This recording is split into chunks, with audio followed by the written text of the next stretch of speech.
So you're dreaming about moving to Europe, but you don't have an EU passport, and you're probably wondering if it's even possible. Maybe you've looked into it and gotten overwhelmed. I've been there, and just like you, I was in the US trying to figure out how people were actually pulling this migration thing off, renting apartments in Portugal, working remotely from Spain, even starting over in Germany, without being European citizens. Well, fast forward to today, 2025, and I'm living in Europe. I made the move, and here's the truth. It's absolutely doable, even now. You just need the right information. And no, you don't need an EU passport. You don't even need a job offer in most cases. In this video, I'm breaking down the easiest countries in Europe you can move to this year, and legally.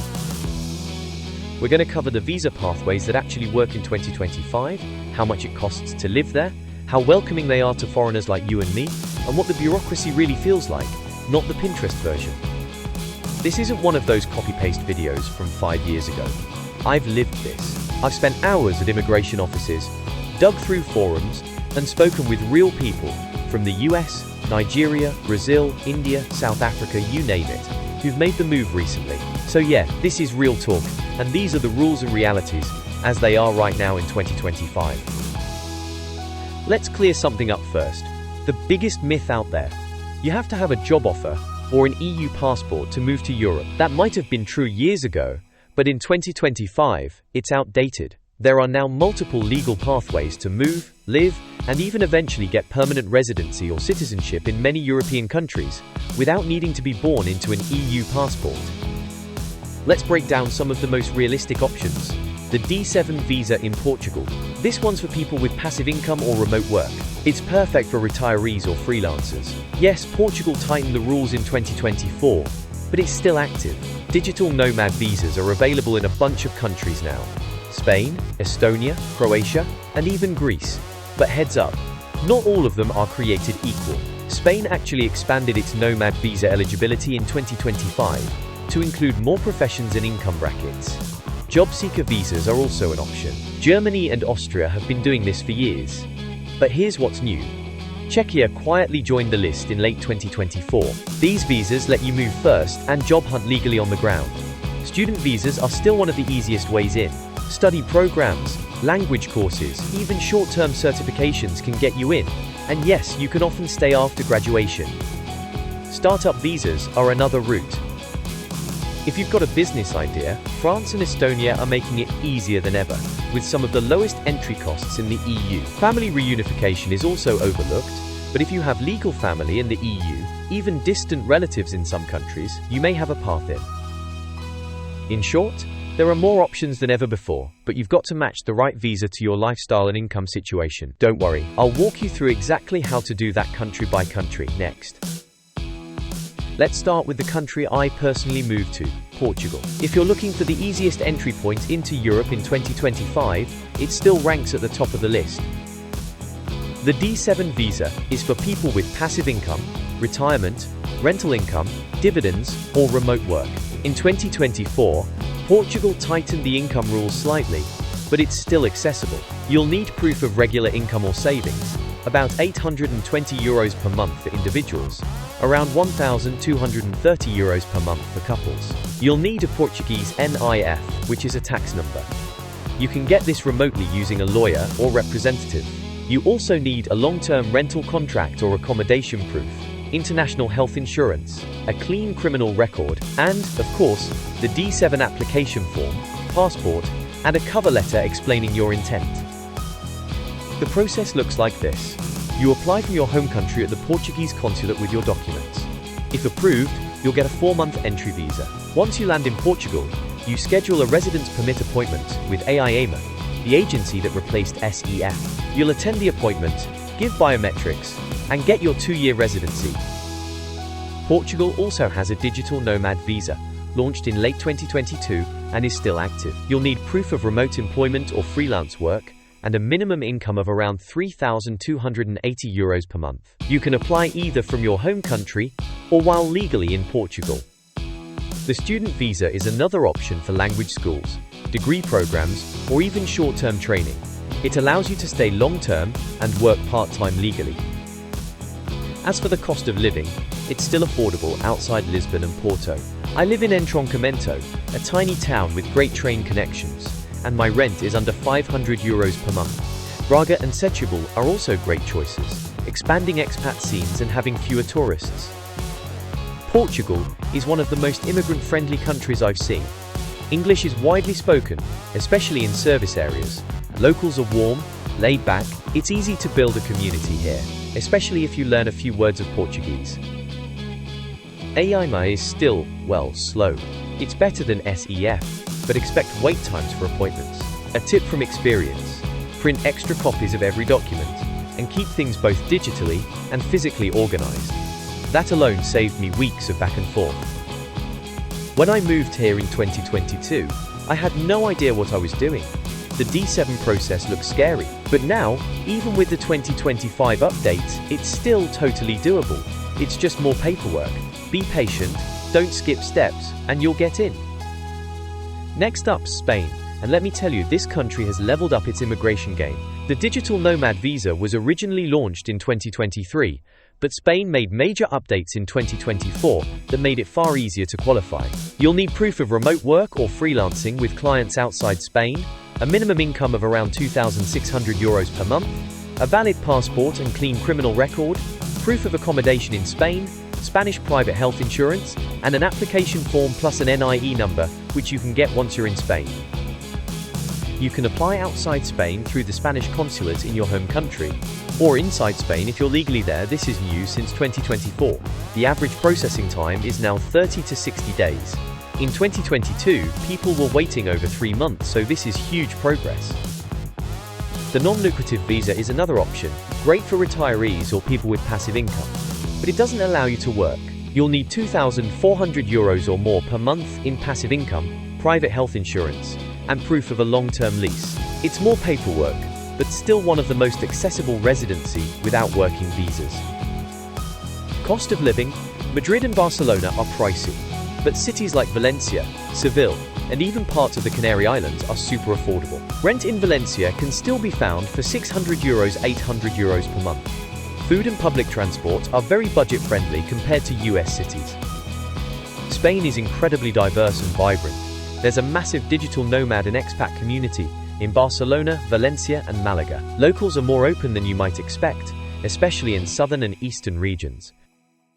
Spain used to be a paperwork nightmare, but as of 2025, digital platforms have improved. Many documents can now be uploaded and tracked online.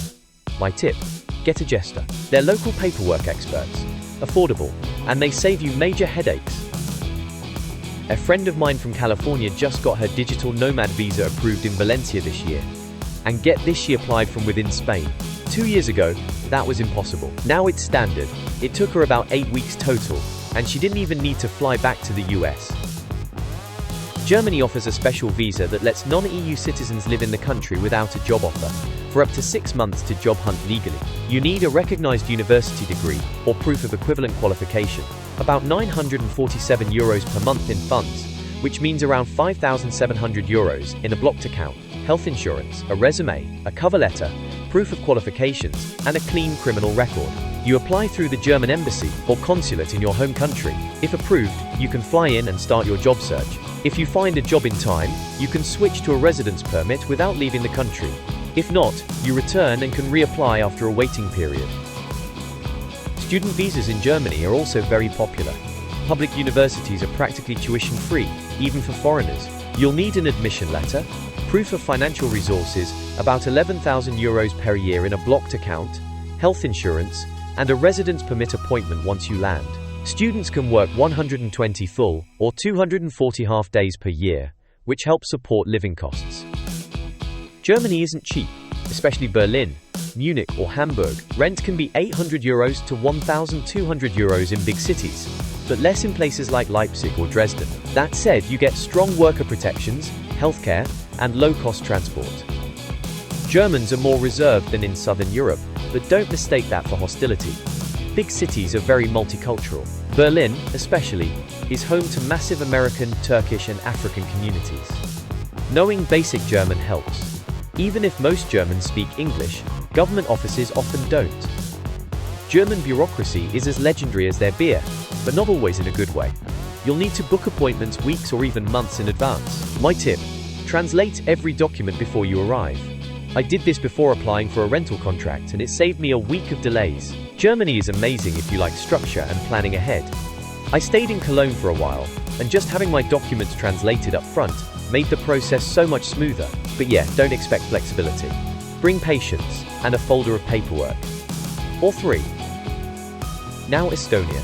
If you're a tech-savvy remote worker or entrepreneur, this country might surprise you. Estonia was the first EU country to launch a true digital nomad visa, and in 2025 it's even more streamlined.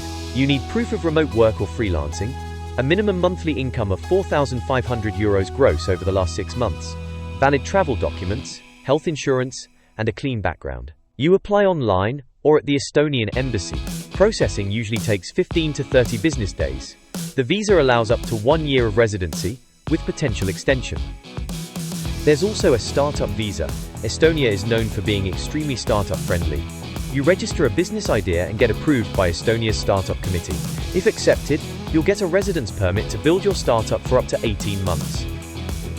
Tallinn isn't the cheapest Eastern European city, but it's still reasonable. A 1-bedroom apartment is around €600 to €800. Internet, public transport, and groceries are low compared to Western Europe. The co-working scene is amazing, with fast Wi-Fi, international networks, and great support. English is widely spoken, especially among younger people and professionals. The digital infrastructure here is next level. You'll get access to e-residency, paperless banking, and some of the easiest business registration in the EU. And bureaucracy? Honestly, it's the least painful I've experienced. Everything from ID registration to tax setup can be done online. You'll still need to attend a residence appointment, but you'll rarely stand in line. I met an American software developer in Tallinn who literally moved with nothing but his laptop and a stable remote job. He applied online, got approved in under 30 days, and now runs a remote team from Estonia. He said it's the most seamless visa process he's ever experienced. Now, Croatia. It might not be the first place you think of when moving to Europe, but it deserves a mention. Their digital nomad visa is designed for remote workers. You'll need proof of remote employment outside Croatia, a monthly income of €2,540 or €30,480 per year, proof of accommodation, a clean criminal record, and travel health insurance. You apply online or at a Croatian embassy. Approval can take 30 to 45 days. The visa is valid for 1 year. It's non-renewable, but you can leave for 3 months and apply again. Some expats rotate between countries using this method. Outside tourist zones, Croatia is still a budget-friendly gem. Rent is €400 to €700 per month in non-coastal towns. Local food and transportation are super affordable. Even coastal cities like Split and Zadar are reasonable in the off-season. Locals are generally friendly and curious about foreigners. English is spoken in larger cities and by younger generations. In small towns, language can be a barrier, so learning a few basic Croatian phrases goes a long way. Compared to places like Germany or France, the bureaucracy is a breath of fresh air. It still requires physical paperwork, but staff tend to be more relaxed. Use a local relocation assistant or lawyer if you don't want to deal with translations or housing contracts. I vacationed in Split and ended up staying almost 3 months. I met a South African couple who were already on their second digital nomad visa. They swear by the Croatian lifestyle: low cost, beach views, easy visa process. They just take a break between stays and come back fresh every year. Okay, now that we've talked about where to go, let's talk about what you actually need to do to get in. I'm going to be real with you. Getting a visa for Europe in 2025 isn't hard if you're organized. If you're not, you'll waste time, miss deadlines, and possibly get denied. So here's what almost every visa will require in some form or another. It varies by country, but think of this as your core checklist.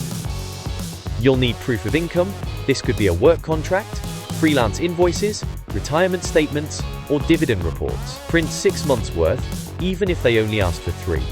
You'll need international health insurance, not travel insurance, which has to meet EU residency requirements. It should cover at least €30,000 in medical expenses and include repatriation. You'll need a criminal background check from your home country, usually issued within the last 90 days. Some countries also want a check from any country you've lived in the past 5 years, You'll need proof of accommodation, either a rental contract, a hotel booking, or an invitation letter.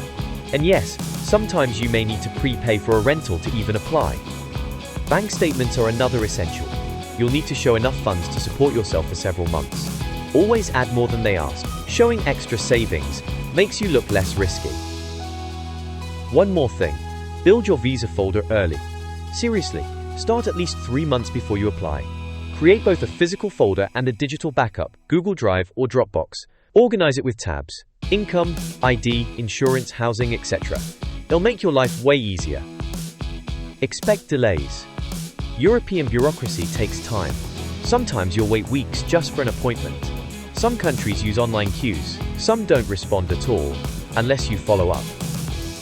The most common mistakes people make are applying with missing documents, forgetting to translate paperwork into the country's official language, and not understanding the tax implications. Some visas may trigger tax residency.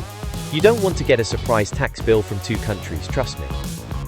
Now let's talk about real life once you finally land in Europe. Because getting the visa is just the start. Living there is a whole other chapter. You might think Portugal or Spain is just beaches and wine, but culture shock is real. Even in places that feel friendly, everything from bank hours to bureaucracy can feel frustrating at first. You'll probably feel like an outsider for a while. That's normal. It gets better. Yes, English helps in most major cities, but don't rely on it forever. Just learning the basics, how to greet someone, order food, and ask for help makes a huge difference. Apps like Duolingo, Memrise Pimsleur, or even just watching Netflix with subtitles help you blend in faster. Feeling isolated is one of the top reasons people quit and go home. Here's how to avoid that. Join expat Facebook groups. Every city has them. Try meetup.com for in-person events. Look into co-working spaces if you work remotely. Take local language classes. It's social and useful. When it comes to healthcare, most countries have great public systems once you're registered. Until then, your private insurance covers you. For banking, some banks won't let you open an account until you have your residence permit. Use digital banks like Wise, Revolut, or N26 to get started. As for housing, finding rentals before you arrive is hard. Start with Airbnb, Booking, or local Facebook housing groups while you search long-term. So yeah, moving to Europe without an EU passport isn't a fantasy anymore. It's a real, achievable goal in 2025 if you plan properly, match your lifestyle to the right visa, and stay flexible through the process. I've done it. Thousands of others have too. And you absolutely can. If you found this helpful, do me a favor, hit that like button and drop your questions in the comments. I read everyone, and I'll be doing a deep dive into each visa type with step-by-step walkthroughs and real application examples. Subscribe if you're serious about making the move this year. You won't want to miss what's coming, and in the next video, I'll show you the top 5 countries where you can move and pay 0 tax, even as an American. You don't want to miss that one.